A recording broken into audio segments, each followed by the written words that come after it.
హల్లెలూయా! దేవునికి స్తోత్రం. సృష్టికర్త అయిన యేసుప్రభు వారు పరిశుద్ధ గ్రంథం నుండి ఈరోజు మన కొరకు ఇస్తున్న వాగ్దానం అపోస్తలుడైన పౌలు హెబ్రీయులకు రాసిన పత్రిక 3వ అధ్యాయం 1 వచనం.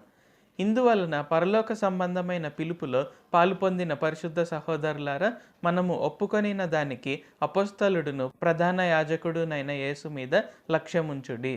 సో, ఈరోజు వాగ్దానం గనుక చూసుకున్నట్లయితే ఏంటి, ఇక్కడ యేసుప్రభు వారు మనకు గుర్తు చేస్తున్నారు. ఏంటంటే, మనము పరిశుద్ధులము, అలాగే మనకు పరలోక సంబంధమైన పిలుపు ఉంది. అంటే మనం పరలోక నివాసులం. కాబట్టి మనం ఈ భూమి పైన ఏం చేసినా సరే, మనము ఒక లక్ష్యం అనేది మనం యేసుప్రభు వారి పైన ఉంచాలి. సో, ఎందుకు యేసుప్రభు వారి పైన ఎందుకు లక్ష్యం ఉంచాలి అంటే, ఆయన కూడా పరలోక నివాసి. అంటే ఆఫ్‌కోర్స్ ఆయన అన్నిటికీ సృష్టికర్త. ఆయన మనమందరము తర్వాత మనం పరలోకంలో నిత్య జీవంలో జీవిస్తామనమాట.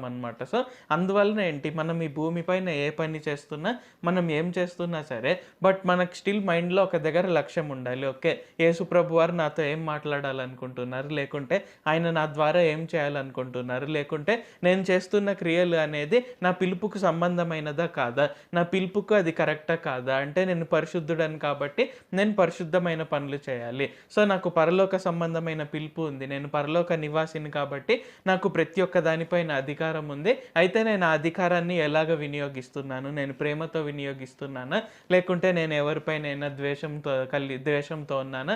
సో, ఇలాగ మనం ప్రతి ఒక్కటి మనం చెక్ చేసుకుంటూ మనము మన పిలుపుకి తగ్గట్టుగా మనం ఈ భూమి పైన మనం జీవించాలి.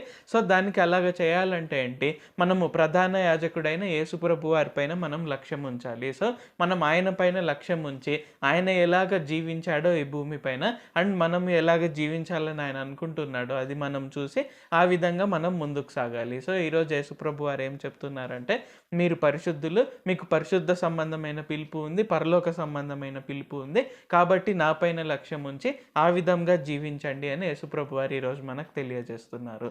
ప్రార్థించుకుందాం.